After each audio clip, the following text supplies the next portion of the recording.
पाकिस्तान को जो झटके लगने शुरू हुए उससे पाकिस्तान स्टॉक एक्सचेंज संभल नहीं पा रहा। पाकिस्तान के शेयर मार्केट में ऐसा भूचाल आया है कि आज तो पाकिस्तान स्टॉक एक्सचेंज की वेबसाइट ही ठप पड़ गई।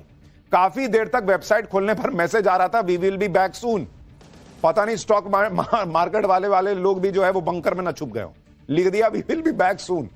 दरअसल पाकिस्तान स्टॉक एक्सचेंज में आज लगातार दूसरे दिन 2500 से ज्यादा पॉइंट की गिरावट दर्ज हुई, जिसके बाद मेंटेनेंस के बहाने स्टॉक एक्सचेंज की वेबसाइट को ही बंद कर दिया गया। औंधे मुंह गिर रहा पाकिस्तान का शेयर बाजार फिलहाल संभलने वाला नहीं दिख रहा, क्योंकि पहलगाम हमले को लेकर भारत और पाकिस्तान के बीच तनाव की वजह से आईएमएफ ने पाकिस्तान की जीडीपी ग्रोथ रेट के अनुमान को 3% से घटाकर 2.6% कर दिया है। इसके अलावा फिंच रेटिंग्स भी पाकिस्तान में राजनीतिक अनिश्चितता और लगातार बढ़ते सिक्योरिटी थ्रेट को लेकर चेतावनी जारी कर चुका है। इन सभी वजहों से निवेशक जो हैं उनके सेंटिमेंट को बुरी तरह इन चीजों ने बुरी तरह से तोड़ दिया है। निवेशक कह रहा है भैया पैसा निकालो, निकलो, इसके पास जो पैसा रहेगा पता चला या वो कटोरा लेके वही पैसा उसमें डाल के अपना बना लेगा। पाकिस्तान में लोग सिर पटक रहे हैं। पाकिस्तान खुद बौखलाया हुआ है और उसका किसी पर बस नहीं चल रहा, तो पाकिस्तान में इंडियन हाई कमीशन के बाहर तमाशा कर रहा है। आज पाकिस्तान में भारतीय उच्चायोग के बाहर प्रदर्शन हुआ। उच्चायोग का गेट फांदकर अंदर घुसने की कोशिश हुई। वहां सिक्योरिटी के लिए तैनात पाकिस्तानी पुलिस तमाशा देखती रही। उसने हंगामा कर रहे लोगों को रोकने की कोई कोशिश तक नहीं की। इस दौरान उच्चायोग के बाहर प्रदर्शन कर रहे लोगों ने भारत के खिलाफ नारेबाजी करके अपनी भड़ास निकाल ली। इधर भारत एक्शन पर एक्शन कर रहा है। इस एक्शन की दो तस्वीरें आपको और दिखाता हूं। कश्मीर में 2 आतंकियों के घर तबाह कर दिए गए। त्राल और अनंतनाग में यह एक्शन हुआ है।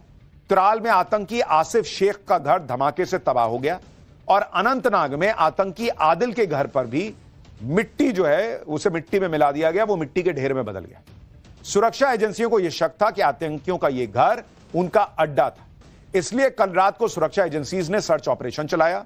इसी दौरान घर में धमाका हो गया। ऐसी आशंका है कि घर में एक्सप्लोजिव रखे हुए थे। इसमें एक घर तो आतंकी आदिल का है जो पहलगाम हमले का दोषी है, जिसका स्केच सुरक्षा एजेंसीज ने जारी किया है।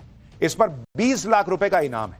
आतंकी आदिल लश्कर का कमांडर है। वो 2018 में पाकिस्तान गया था, जहां उसने आतंकी कैंप में ट्रेनिंग ली। आदिल ठोकर ही पहलगाम हमले में पाकिस्तानी आतंकियों को गाइड कर रहा था। सुरक्षा बलों ने आतंकी आदिल के 2 भाइयों को एजेंसीज ने हिरासत में लिया है। कहा जा रहा है कि इस बात का शक है कि आतंकी के दोनों भाई ओवरग्राउंड वर्कर यानी आतंकियों के मददगार हैं।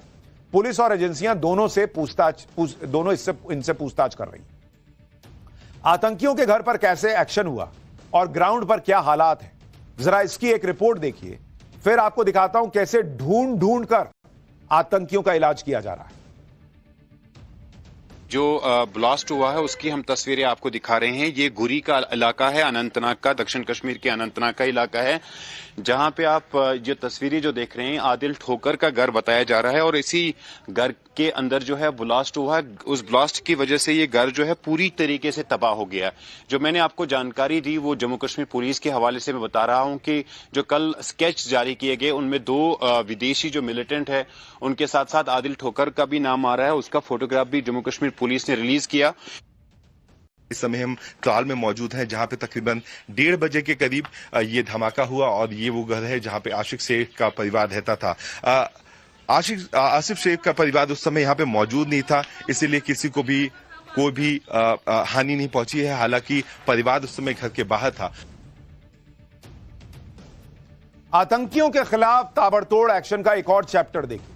आज कश्मीर के पहलगाम में, अनंतनाग में, कुलगाम में, हंदवाड़ा में जगह जगह सर्च ऑपरेशन चला है और संदिग्ध आतंकियों के घर का कोना कोना खंगाला जा रहा है। अभी तक आतंकियों की तलाश सिर्फ जंगलों और पहाड़ों में हो रही थी। अब सेना और स्पेशल ऑपरेशन ग्रुप के जवानों ने घर घर में घुसकर तलाशी लेना शुरू किया है। सुरक्षा बलों को शक है कि पहलगाम हमले को अंजाम देने वाले आतंकी इन घरों में छिपे हो सकते हैं। सुरक्षा बलों के जवान हर संदिग्ध घर की तलाशी ले रहे हैं। आप देखिए किस तरह से एक एक घर में अंदर जाकर ढूंढा जा रहा है। मतलब चप्पा चप्पा जो है उसको खंगाला जा रहा है, छाना जा रहा है। यह जबरदस्त ऑपरेशन बॉर्डर के पास वाले इलाकों में चल रहा है।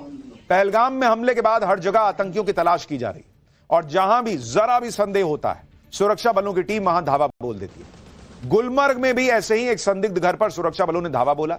हमारे सहयोगी अनुज मिश्रा वहां मौके पर थे। जरा एक्सक्लूसिव रिपोर्ट देखिए कैसे सब कुछ चल रहा है वहां पर। अब बीएसएफ के जवान जो हैं वो इस खाली मकान के पास पहुंच चुके हैं। तस्वीरों में देखा जा सकता है किस तरीके से अब घेराबंदी जो है वो शुरू की जा रही है। बाकायदा पूरी तरीके से एहतियात बरतते हुए इस एबेंडेंट हाउस की तरफ धीरे धीरे बीएसएफ के जवान जो हैं वो टोली बनाकर इस वक्त अब करीब करीब घर के पास पहुंच चुके हैं। घाटी में सुरक्षा बलों ने पूरा जोर लगा दिया है। पहलगाम हमले को अंजाम देने वाले आतंकियों की तलाश में आज चौथे दिन भी सीआरपीएफ ने स्पेशल ऑपरेशन चलाया। पहलगाम से एक और ग्राउंड रिपोर्ट देखी।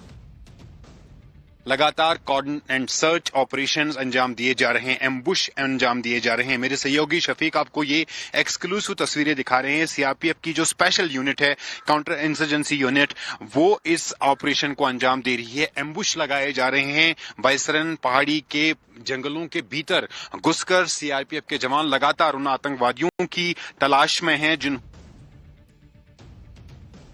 आतंकियों के खिलाफ सेना ने खुली वॉर छेड़ दी है। कल से जम्मू कश्मीर में 5 जगहों पर ऑपरेशंस चल रहे हैं। इस बीच बांदीपुरा में चल रहे एनकाउंटर में सुरक्षा बलों ने एक आतंकी को मार गिराया। एनकाउंटर में लश्कर के आतंकी अल्ताफ लल्ली को सुरक्षा बलों ने मार गिराया है। घाटी में आतंकियों और उनके मददगारों पर लगातार एक्शन चल रहा है। यानी जो मिट्टी में मिलाने की बात है वो बॉर्डर के इस तरफ भी चल रही है, उस तरफ तो होगी ही होगी। सफाई दोनों तरफ होगी, क्योंकि उधर वालों को ठोक दीजिएगा और इधर वाले मददगार रहेंगे तो कल को फिर वही कांड होगा। इसी बीच आज सेना प्रमुख जनरल उपेंद्र द्विवेदी भी हालात का जायजा लेने कश्मीर पहुंच गए। उन्होंने सीनियर अधिकारियों के साथ सिक्योरिटी रिव्यू किया। आर्मी चीफ आज जम्मू कश्मीर के एलजी मनोज सिन्हा से भी मिले। पहलगाम में आतंकी हमले के बाद से कश्मीर के पर्यटन पर बड़ा असर पड़ा है। बड़ी संख्या में पर्यटकों की वापसी हुई है और जो आने वाले थे उन्होंने बुकिंग रद्द कर दी, जिससे टूरिज्म सेक्टर से जुड़े हुए लोगों की कमाई ठप पड़ गई है। श्रीनगर के डल झील में शिकारा चलाने वालों का भी यही हाल है। जरा देखिए डल झील कैसे सन्नाटा पसरा हुआ है वहां पर। वहां से एक रिपोर्ट देखिए।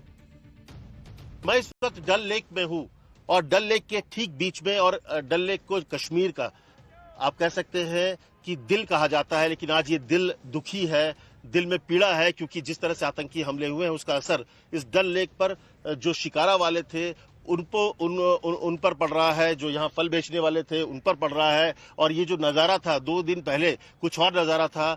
जो यहाँ पर सैकड़ों की संख्या में टूरिस्ट के साथ जो शिकारा आपको नजर आते हैं, लेकिन आज वो देखिए किनारे पर अगर आप बात करिए तो सिर्फ शिकारा ही शिकारा खड़ा नजर आएगा, क्योंकि टूरिस्ट गायब हैं तो शिकारा इंतजार कर रहा है अपने टूरिस्ट।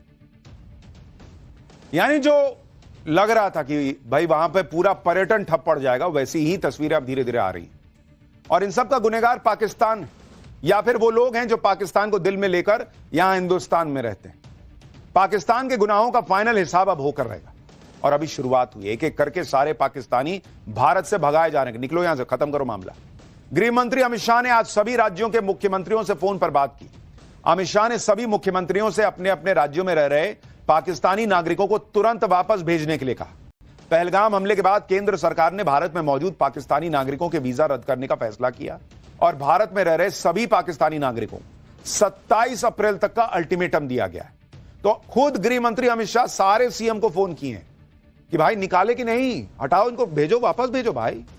मोदी सरकार के इस अल्टीमेटम का असर भी दिखने लगा है। वाघा अटारी बॉर्डर पर भारत छोड़कर जाने वाले पाकिस्तानी नागरिकों की भीड़ है। गाड़ियों की लंबी लंबी लाइन लगी हुई है। सुनिए वहां लोग क्या कह रहे हैं। 48 घंटे का टाइम दिया कि 48 घंटे के अंदर अंदर आप लोग मकसद ये कि बॉर्डर क्रॉस कर लें जी। तो बस फिर उसी वक्त मकसद सुबह, रात को तो हम लेटे, सुबह जो है LIO गए हम वहाँ पे सब अपनी जो फॉर्मेलिटीज़ थी वो पूरी करवाई।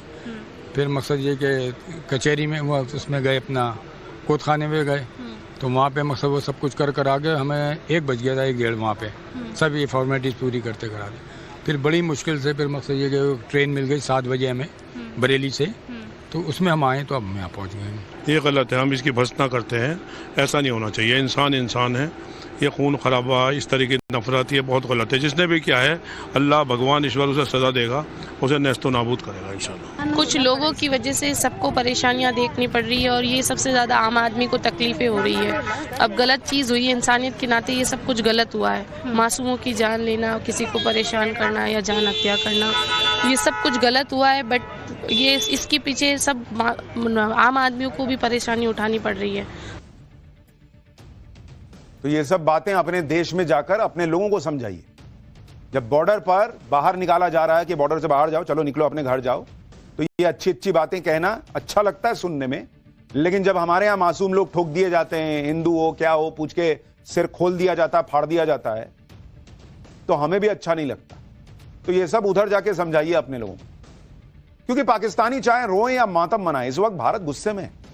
और ये सब बहुत देख लिया भाई, इंसानियत की बातें जब घटना हो जाती है, कोई अपने को खो देता है, उसको ही समझ में आता है क्या दर्द होता है।